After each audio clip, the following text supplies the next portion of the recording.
Olá, povo de Deus, domingo 23 de julho de 2023, 16º domingo do tempo comum. A nossa reflexão de hoje é a partir de Sabedoria 12, 13, 16 a 19, Romanos 8, de 26 a 27, Mateus 13, 24 a 43. Não há além de ti outro Deus que cuide de todas as coisas e a quem devas mostrar que teu julgamento não foi injusto. A tua força é princípio da tua justiça, e o teu domínio sobre todos te faz para com todos indulgente. Mostras a tua força a quem não crê na perfeição do teu poder, e nos que te conhecem castigas o seu atrevimento. No entanto, dominando tua própria força, julgas com clemência e nos governas com grande consideração, pois quando quiseres, está ao teu alcance fazer uso do teu poder. Assim procedendo, ensinaste ao teu povo que o justo deve ser humano, e a teus filhos deste a confortadora esperança de que concedes o perdão aos pecadores. O livro da sabedoria é um dos maiores livros deuterocanônicos da Bíblia e, como tal, não está presente na íntegra na Bíblia dos Reformados. Há um texto similar nestas Bíblias sob o nome de Cantares de Salomão. Na Bíblia Católica encontramos 19 capítulos e é considerado o volume companheiro de Eclesiástico. É normalmente atribuído a Salomão, porém há indicações que ele foi escrito por um judeu de Alexandria nas últimas décadas do século I a.C. Foi o último livro do Segundo Testamento a ser escrito, sendo, portanto, fictícia a atribuição a Salomão. O livro reflete concepções do mundo helênico, onde faz o elogio da sabedoria israelita, traça o quadro da sorte que espera o justo e o ímpio no mais além e descreve com exemplos tirados da história do Êxodo as sortes diversas que tiveram pagãos idólatras e hebreus fiéis a Javé. O seu objetivo é duplo, dirigindo-se aos seus compatriotas judeus, mergulhados no paganismo, na idolatria e na imoralidade, convida-os a redescobrirem a fé dos pais e os valores judaicos. Dirigindo-se aos pagãos, convida-os a constatar o absurdo da idolatria e a aderir a Javé, o verdadeiro e único Deus. Para uns e para outros, só Javé garante a verdadeira sabedoria e a verdadeira felicidade. E no nosso texto de hoje emerge com força a clemência de Javé, que domina a própria força no momento do julgamento. Ainda que os cananeus fossem, na perspectiva dos israelitas, uma raça maldita e perversa, que cometiam crimes especialmente hediondos, praticavam obras detestáveis, ritos ímpios e eram cruéis assassinos dos seus filhos, e que Deus podia tê-los eliminado rapidamente. No entanto, retardou o mais possível o castigo, dando-lhes várias oportunidades de se arrependerem e de mudarem de vida. Romanos 8, 26, 27. Irmãos, o Espírito vem em socorro de nossa fraqueza, pois nós não sabemos o que pedir nem como pedir. É o próprio Espírito que intercede em nosso favor com gemidos inefáveis.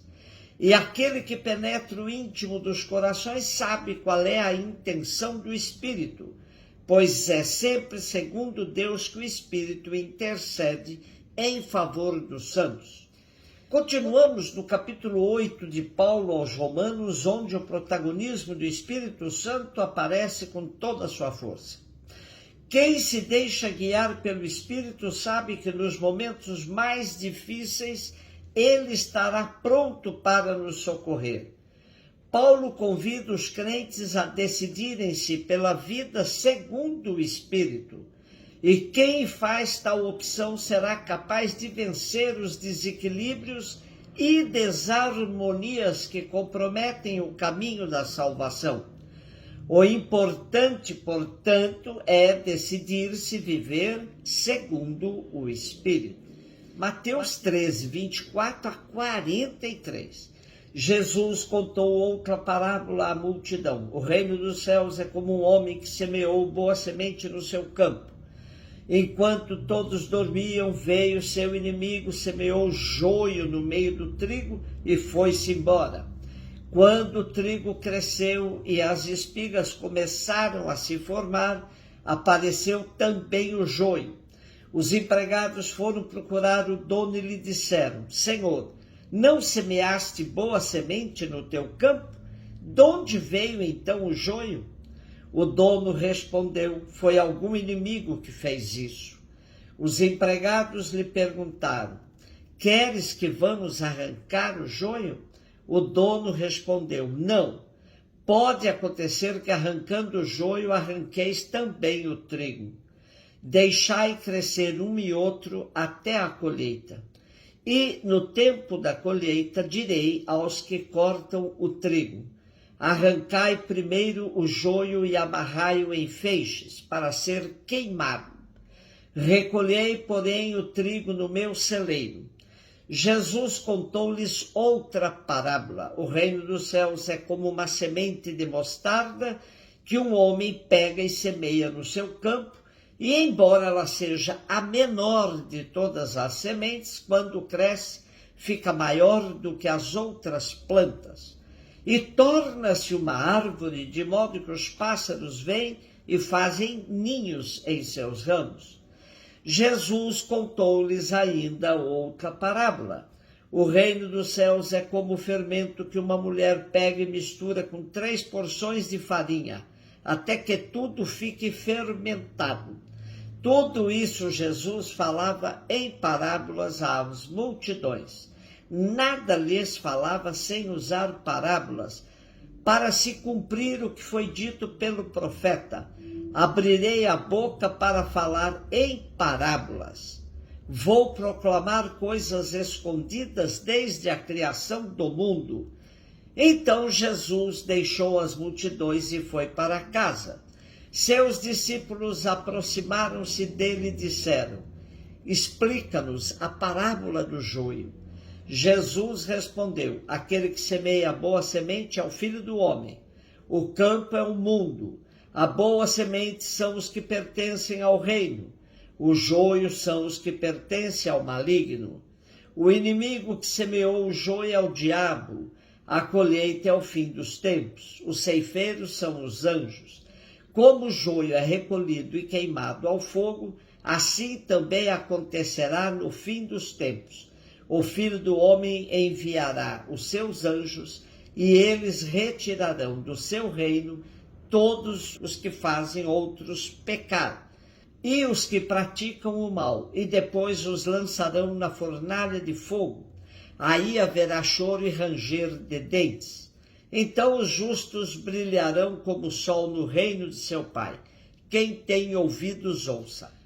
Como já dissemos, estamos no contexto do capítulo 13 de Mateus, que contém 7 parábolas sobre o reino dos céus, e se constitui no capítulo central no esquema deste evangelho.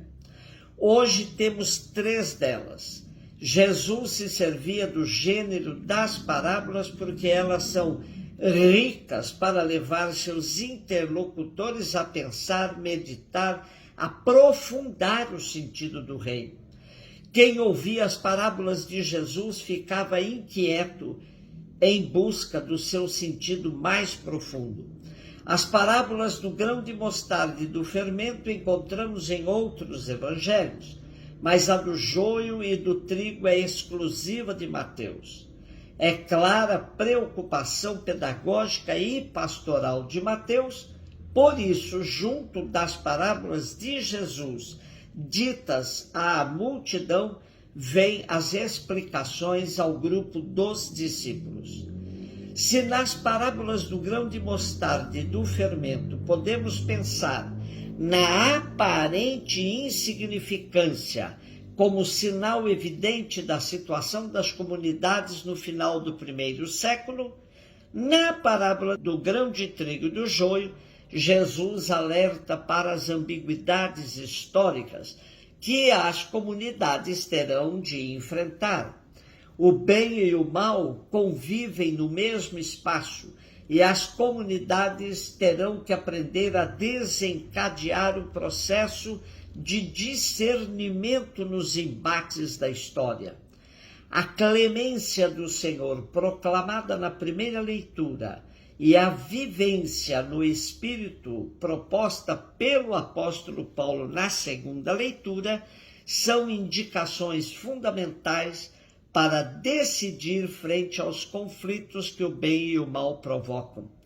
Não se pode ler nada na ótica maniqueísta, pois o bem e o mal convivem dialeticamente. Um beijo no seu coração.